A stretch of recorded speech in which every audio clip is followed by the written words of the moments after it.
Neophyte Bite!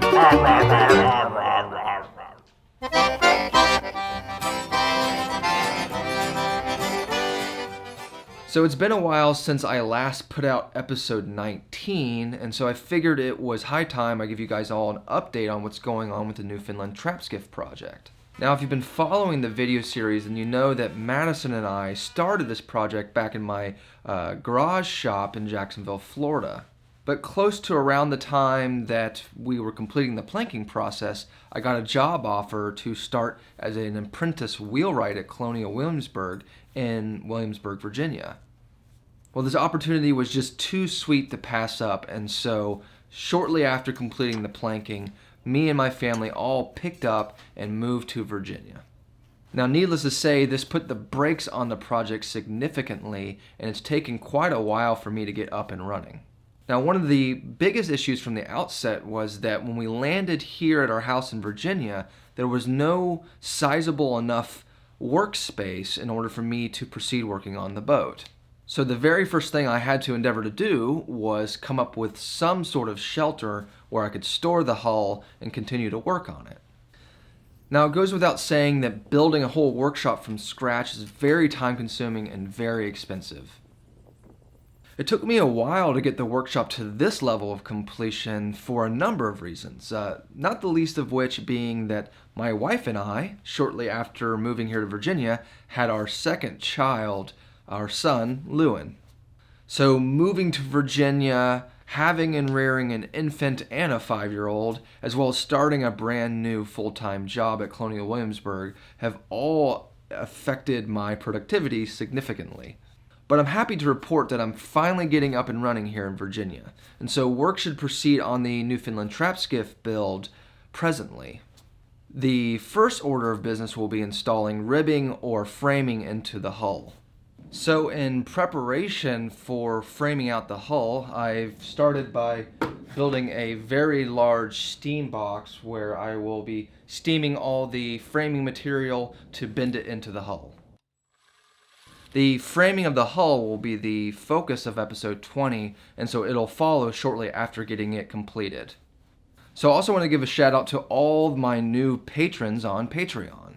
So much thanks to Richard Parsons, Bart Vanderwerf, Peter Alonso, Tris, Francois Georges, and Sebastian Glazer. Thank you so much for your patronage and support in this project. So enjoy the shop tour, and I'll see you in episode 20. So as I said before, I had to build the whole workshop from the ground up. Now this is quite easily the biggest carpentry project I've ever taken on, and admittedly I don't know a whole lot about carpentry, so I was sort of figuring out as I went. Now I do know that I should have been using at least 2x6s for these roof rafters, but I was on a really tight budget for this project and was cutting corners wherever I could.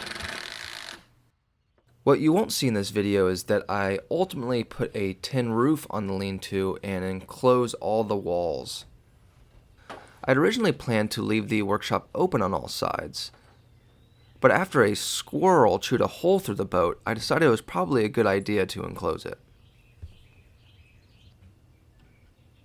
So it took a while, but I finally got the workshop completely buttoned up and ready for work. So here we are coming through the front door to the workshop.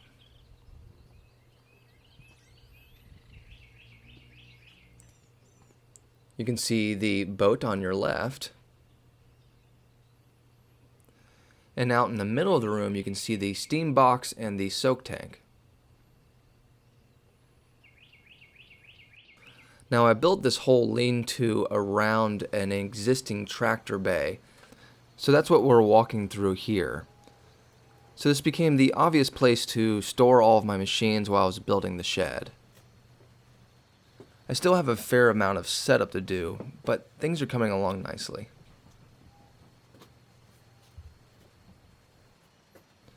So unfortunately, I didn't have enough wood to side the whole shop, so I instead opted to use this 6mm greenhouse plastic to enclose it. I did end up also putting in some skylights, which helped bring in some more natural light.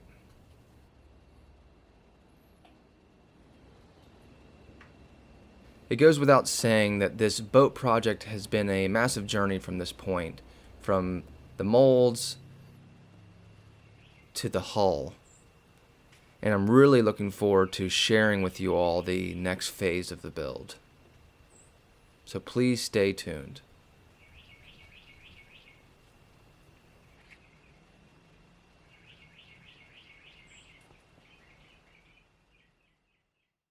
Well, dang! Major kudos for making it this far into the shop update vid. I really appreciate the fact that you're still watching. And so as a token of my appreciation, I'm attaching a couple bonus videos to the tail end of this shop update. Both videos are filmed and edited by me, but they're featuring work that I am doing at Colonial Williamsburg or that some of my compatriots are doing. The first vid is a quick 101 in 18th century oil paint making. This is a topic that I've explored pretty deeply in this past year. The second vid is of master farmer Ed Schultz and his apprentice Kevin, who go out to some woods and fell a poplar tree using 18th century techniques. Neither of these videos have anything to do with the boat project, obviously, but they're cool nonetheless. So enjoy.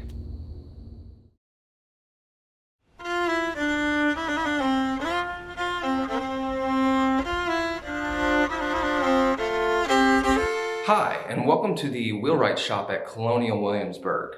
In this video, I just want to give you a quick demonstration on how we go about making paint to finish the vehicles that we build here in the shop. So let's check it out. So it all starts with a flat marble slab. This will serve as the work surface for the making of the paint. The tools of the trade are a measuring spoon, some palette knives, and a muller, which is a stone that is used for grinding the paint. The key ingredient is the colorant or pigment. In this case, what you're looking at is French yellow ochre, an earth-based pigment. So you mound the pigment in the middle of the stone, make a convenient little divot to receive a puddle of oil. Then, using the palette knives, you mix the oil and the pigment together until the pigment's completely saturated. The idea being that you don't want to make the paint too runny. And so now with the dry and wet ingredients mixed together, you can take a muller and grind them together. Now this process that I'm speeding up takes about 15 minutes. And what I'm doing is I'm listening and feeling for the grit of the pigment. When that has vanished and it's nice and velvety, then I know the paint is ready to work. Once you've ground the paint sufficiently, you simply collect everything that you've made together into a puddle, and you have your first bit of paint. Now, while it might not look like much, usually what you're making is a concentrate that you can dilute with more oil when it's time to apply. So this small puddle of paint will go a lot farther than you expect. So there you have it, 18th century paint making 101.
Cut right there. So Cut just below above it. You cut there, it pinches your saw every time.